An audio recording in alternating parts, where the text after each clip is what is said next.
Siyabingelela. Happy Makaza Day. It has started to be cold a little bit. Started to be cold. I feel sorry for those people in Mpumalanga province. That place is cold. That place is Warden. That place is cold. Fred, that place is cold. Those are places in South Africa that we don't talk about them. But when it comes to weather, it is terribly cold. Farinian, that place is also very cold, especially in winter, as now approaching winter. But this is Babu Daughter, Babu is about Happy is my name. Happy is my name because of you people. Okay, people, now we are going to be visiting Babu Dogodela TV channel. We are leaving Ubunyanga Basendulo. As from April, start to seek or look for Babu Dogodela TV because we are bailing out from what is called Ubunyanga Basendulo to Babu Dogodela. It's whereby you start to see guests being invited, different is a nyanga, now they'll be coming. And I also pledge that your granny, your father, your mother, your daughter, your wife actually, if he is as a Sangoma, you know somebody who's a Sangoma, those people, but only those people who speak sense, people who knows what they want, people who knows what to tell people. Yes, I urge them to come for so that we can also help them. But this is Babu Daughter. Today we've got a topic that says Inyathelo labathakathi. Inyathelo yabathakathi, something that abathakathi abanyathela kuyona. Yeah, this is it. But Babu Daughter says about I had a huge complaint, not big one. I had a huge complaint with certain banks, including Nedbank. Finally, I went at Nedbank. I got a call from their regional manager.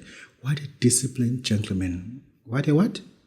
Disciplined gentleman. And the guy, he called me and then he advised that I must go back to the branch and then surely they're waiting for me. And then he gave me the name of the branch manager who I supposed to be meeting. Okay, I reckon I'll go. And of which I didn't go. I was still angry. Literally, I was like annoyed.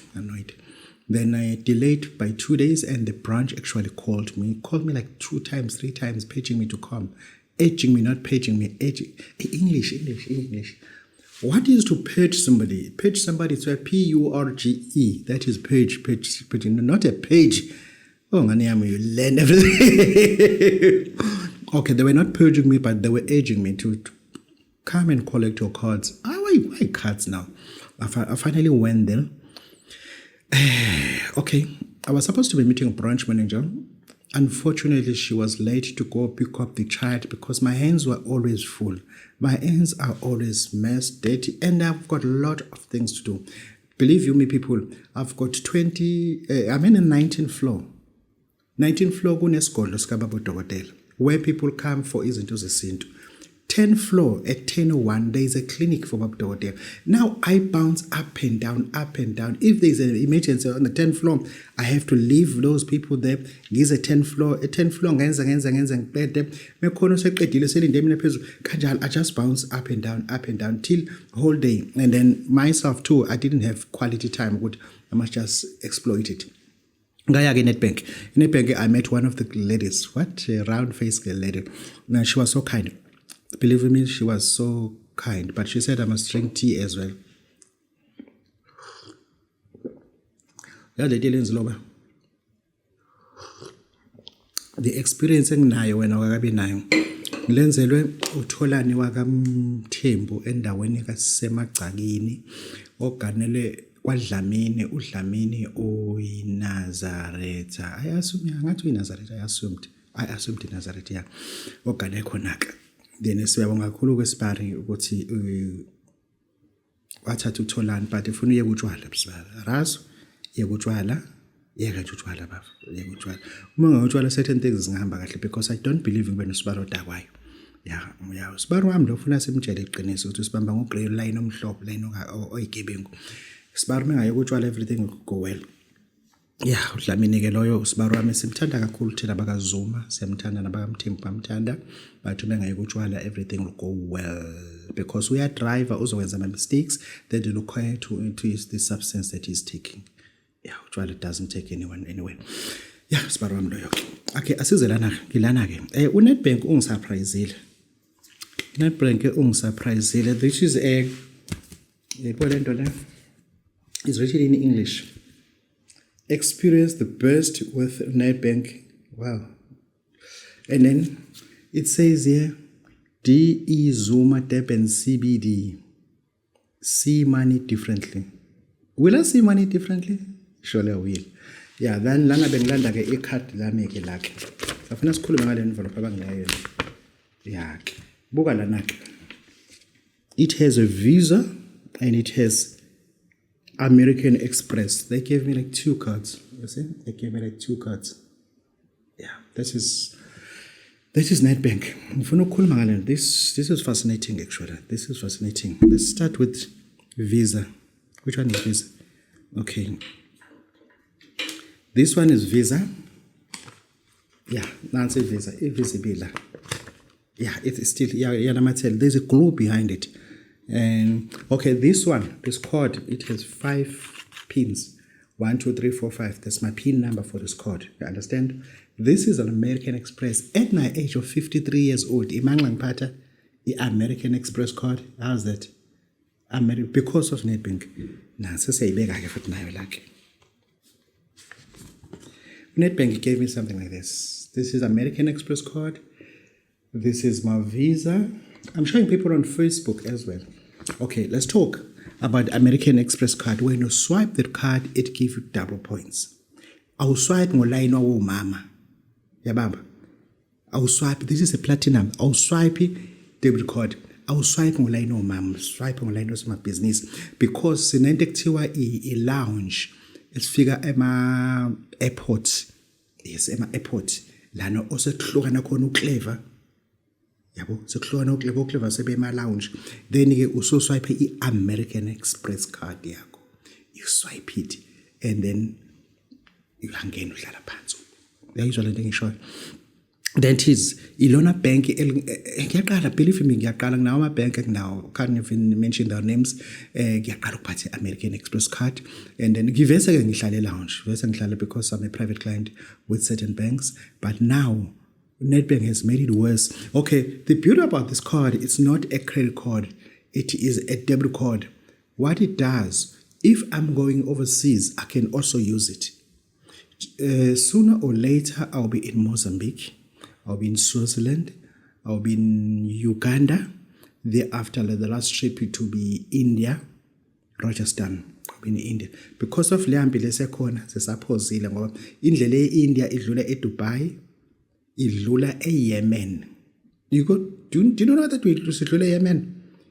We fly past Yemen, Oman, Persian Gulf. I don't advise ukuthi ngidlule lapha njengoba amabhano kusena le nkinga leyana. I don't advise. Indlela nje India idlula Oman, Yemen. But Yemen is hot. Yemen is hot.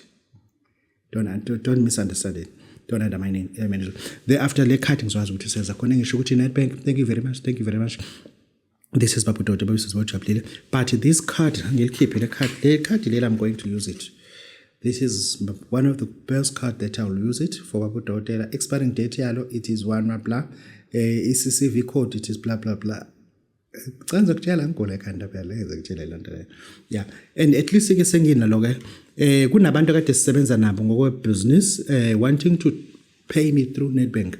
Now they can do that because now Babu Dodo is a Nedbank card holder, account holder yakhona senginawo Nedbank. Nedbank, thank you very much. Thank you very much for helping Babu Dodo, especially ngoba lento yama credit card akizichazini ama credit card versus American Express card.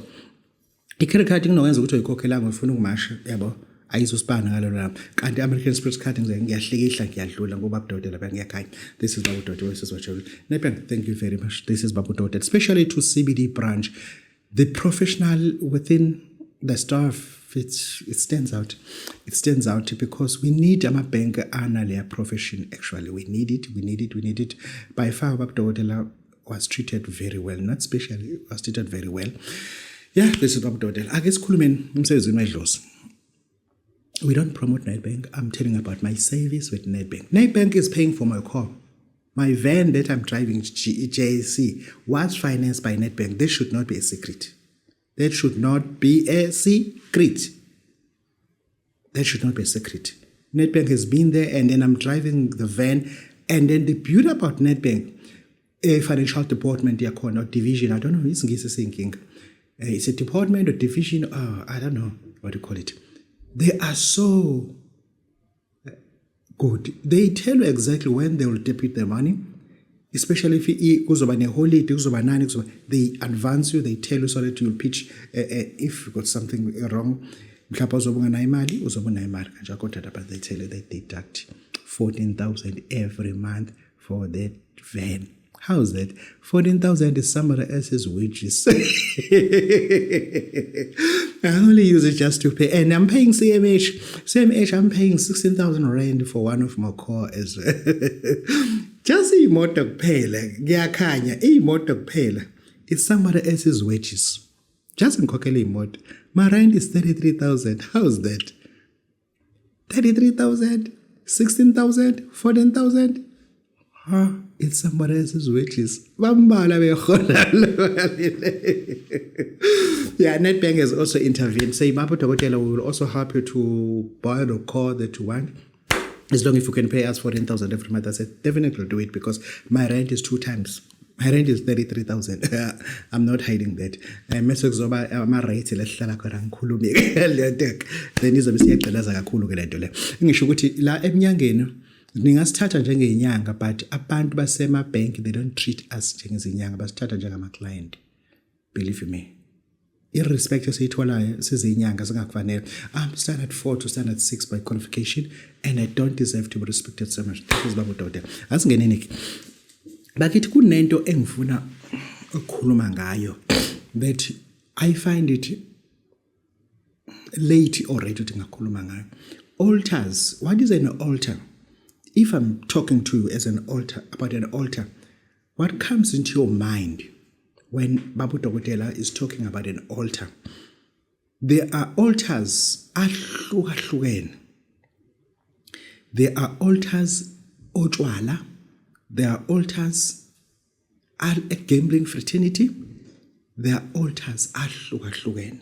There are altars of tattooing the body. You just don't understand altars. There are altars that demand you to pierce your body. Those are altars. You're just not listening to me. There are altars of dressing things that are toned all over. Uthola ukuthi umuntu wakhona uhleze egqoke into ezidabukile akaze egqoke into engadabukile. That altar is an altar of poverty. That altar, it invites people to ending up being poor because ingobe edabukile symbolizes a poor person. Those are the altars. Those are what? Oh, ingane ibuka ishati. Hayi kahle khuleka. Omoda khuleka. Ingane ibuka ishati. There's a shop in Windermere in town in Durban. There's a shop in Windermere. You go inside Windermere, you pass Woolworths, you go straight. That is where we uthola la masheti. Uzokwazi ukuthi uhlakaniphe. Uthola la masheti uzokwazi ukwathole lapha kenyukela ithile kodwa. Kenyukela ithile. Yeah, this is Babu Dokotela. Lapha nasi nama altar ahlukahlukene, but there is this altar that you create around you, the pain. There is an altar of the pain. You were once touched by your father at the age of 14 years to 16 years. Your father was touching you. And today you are 38 years old. You still got that in your mind. When you see a man, you see a rapist, because your father was just like this man and your father was busy touching you. Your mother was not on your side to support you. And that altar, onayo, and then after that, other people, because they were loving their mother, umawake, washona ngecancer kabuhlungu, and then ended up writing the name of his mother, of her mother, somewhere in the body. Whenever you look at this, you remember your mother. That is an altar of pain that you have suffered, and then you are constructing, you are erecting, you are building that altar within you. Eliminate that altar. Eliminate that altar. Those things that happened to you, and then they bashiya iska emzimbeni wakho, and then make sure that you leave no mark. You leave what? No mark. For the fact that your husband has died, he died like 18 years ago. But whenever you move to another house, you make sure that uthatha isithombe sakho usibeka laphayana. Uthatha isithombe sakhe usibeka laphayana. That is why that person, so-called your boyfriend now, uyakuthanda ngayo yonke indlela. He's got nothing to do nomufi, nanishadile nihlonsa kwakuthi uNkulunkulu uyambiza. But whenever he comes, he sees that altar that we have raised.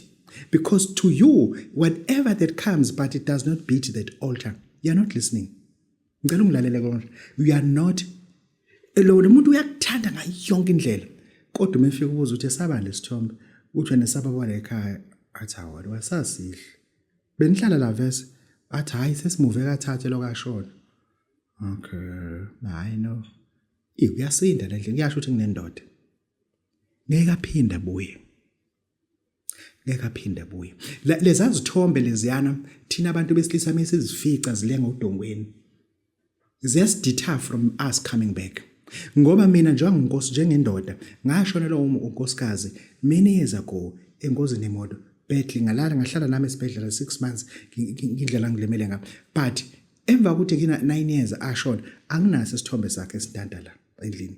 Zikhona kuma albums but not against the wall, because sengimuve kwazi kwakabili ngashiya lo amuzi ngamuva ngathenga lana, and after don't need ukuthi wena umumva axesha athi ungivashele bengishaya ungangivakasheli mina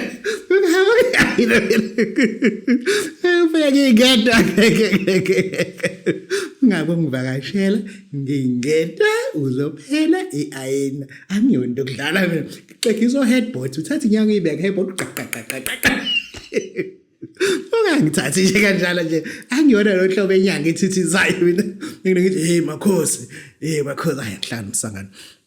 What I'm saying to you people is this: lama altar lawe esiwakhayo ukuthi ngizothi mekufike wena uze kumina ngokungithanda, nginezingane engihlala nazo, and then you laughing them, you actually brought them some things that abebethe bese ucela ushela anti ukuthi asiphathele into ukuthi nangempela futhi ubaphathele, and only find out ukuthi there's a big war isithombe lapha ekamerweni e-lounge. Thina sithi abantu abamnyama sizisedana room lapha edana room somngame, and lo muntu esifazane collectorally uyacollapse enhlizweni yakhe, ingqondo yakhe collapse.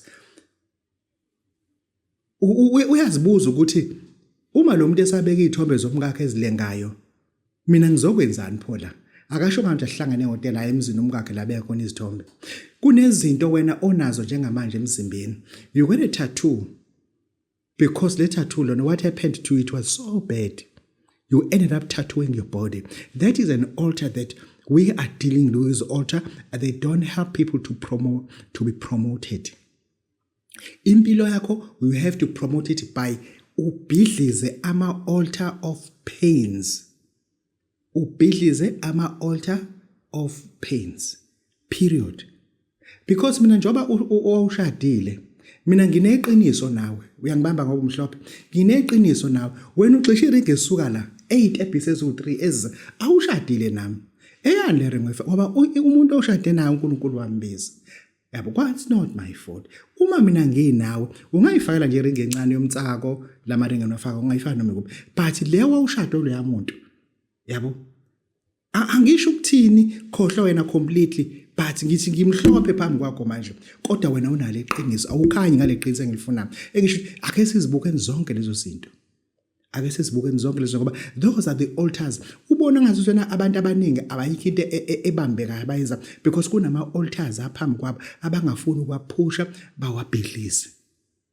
Abafuni ukwaphusha, destroy those altars. This is Babu Dodo, this is Bojan Mfana Mtleja Kehle Msolo mnqansa ngisofuthi ngixoxa ukuthi ngiphuze ite ngikhohle into eningi.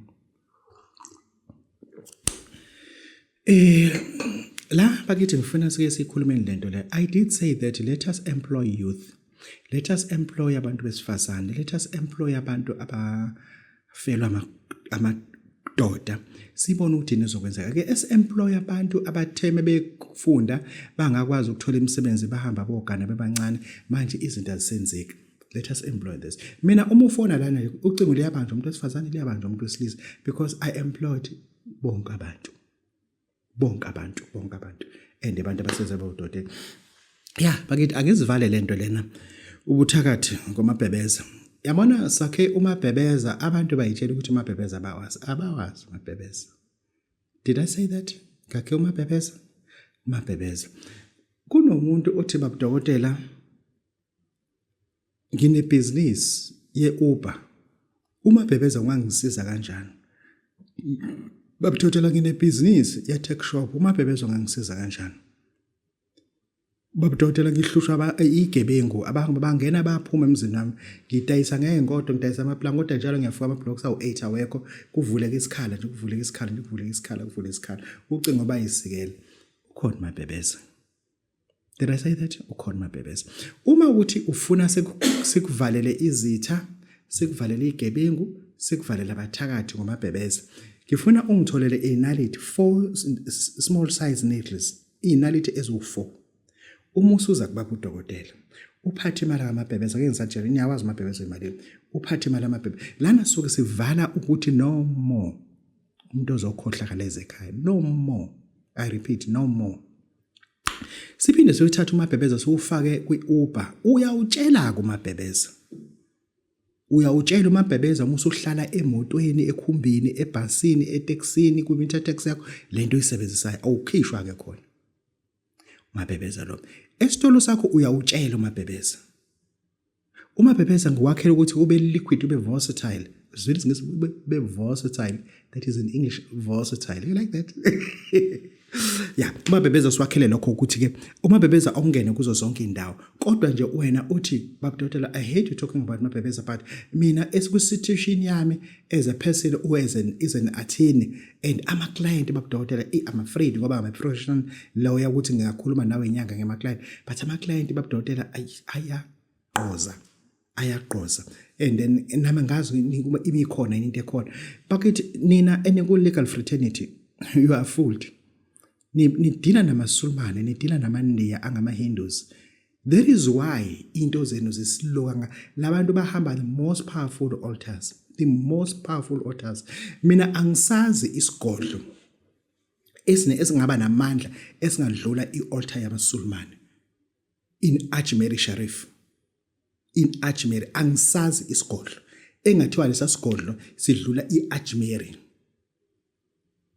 There are altars with Islam that is so powerful that you cannot shake it. You people who are in fraternity, don't be fooled hoping by praying, understanding law, and you will have clients. You will never have clients. You will ending up dying poor. Njengamanje wena atheni credit card yakho ikhokhelile. You overdrive uyabaleka manje. Ayikho imali yokuyenza lonto. Ingane yakhe esikoleni ukuxabana nonkosikazi ukuthi kanti baba uzokhokha nobuthe uzokhokha nje because lama altar nina ku legal fraternity they are suppressing you. Mina ngibabonile mina abameli besebenza kuma billionaire namasulmane they normally get necrotized, they melt off abameli babantu abamnyama bagcina sebegijima no rough ibhola lengane bagcina sebegijima ne rough bedlala ibhola ubhuqweni bengasekho kuyilento kade beyiyona babeyifundela ake kumele ufundele rough. But today abantu abameli bayithu bagijima no rough uyabona badlala ibhola ubhuqweni ke manje ngisho ukuthi nawe as a person who's in legal fraternity do something about that business that is going to collapse. Ukhona mabhebeza. But as an attorney, stop coming with the mentality that you are not coming to pay full price. I charge full price for mabhebeza. Regardless ukuthi umele moyena, I just charge full price for mabhebeza. Period. We cannot tolerate to see abameli babantu abanyama beqhubeka becindezelwe lama altar. Hindus, they've got powerful altars.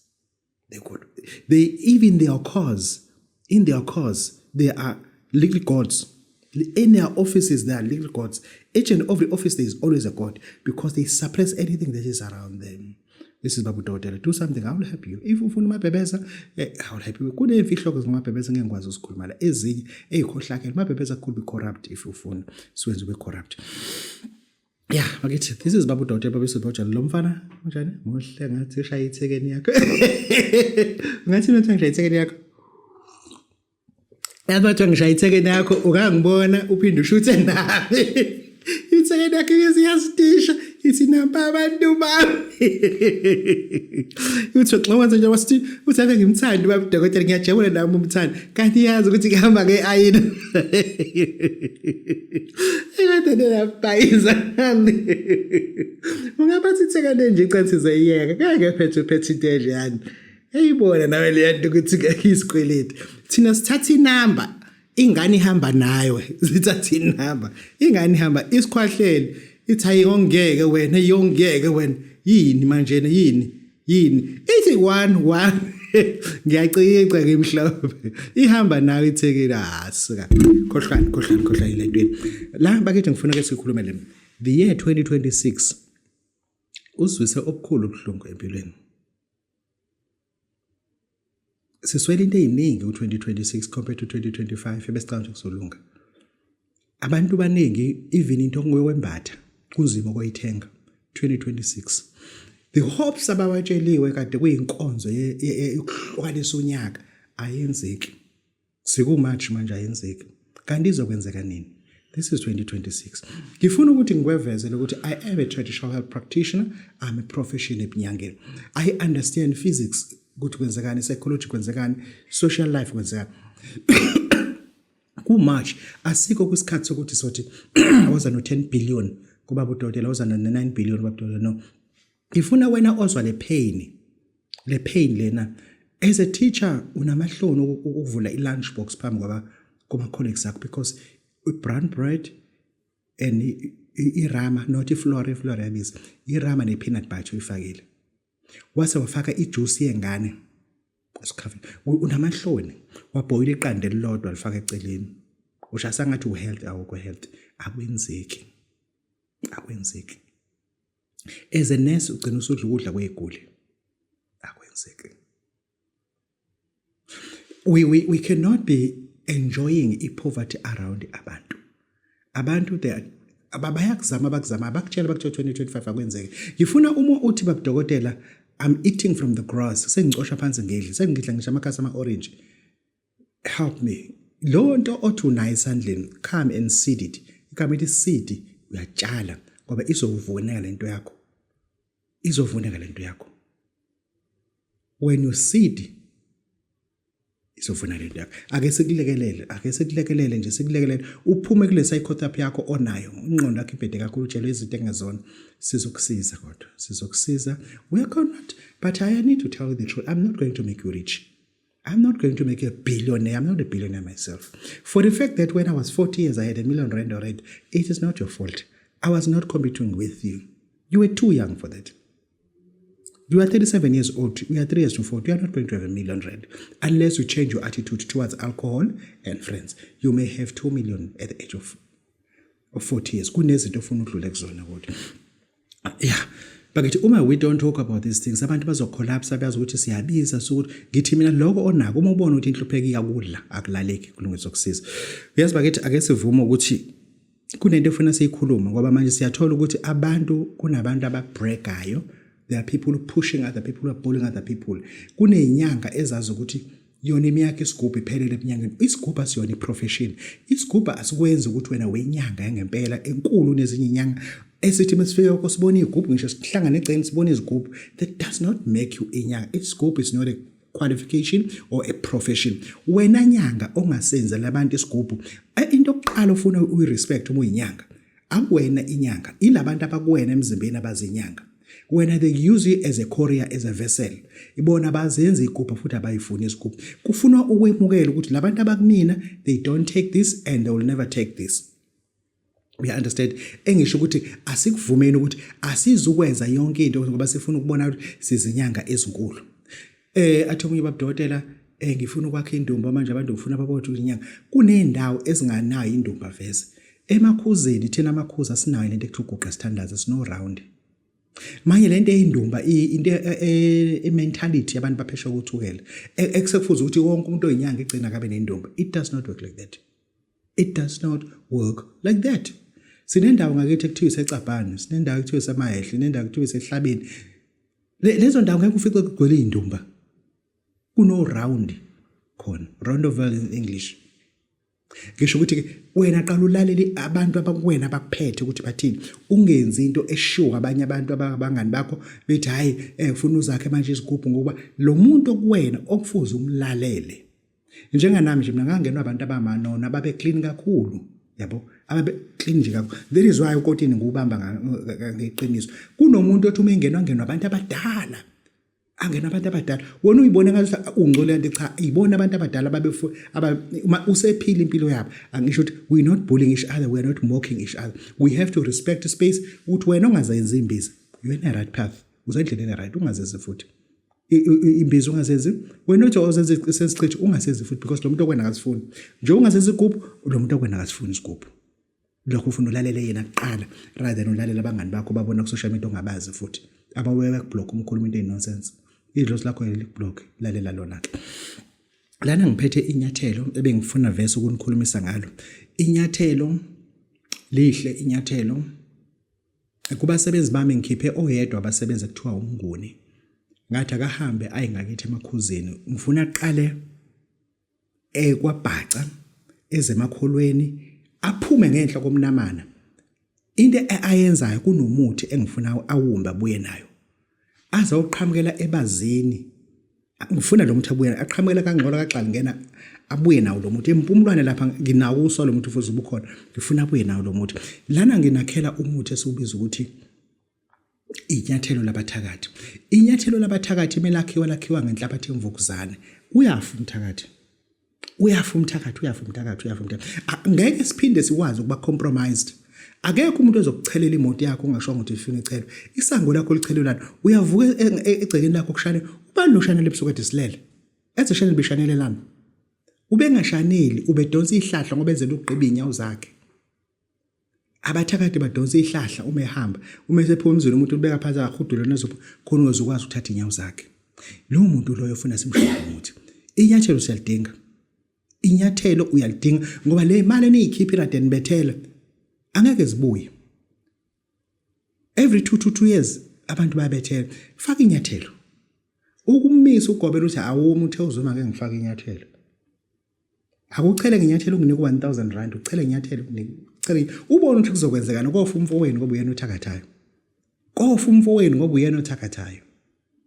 Ilana nizoqala ingcwaba abantu nekade nithi nihlobene nabo. Nizowancwaba. Nizobancwaba. Ngoba lana sakhe into yokuphumelelisa wena, sakha into yokulekelela wena. Uyalidinga inyathelo kulento iyona. Did I say what? Uyalidinga inyathelo kulesimo sakho. This is Babu Dote, Babu says Bawujalo, Mfana Mhlehle Mzulu, Mangenzake Mzulu, Nxolisi. Ngiyanthandana. Goodbye.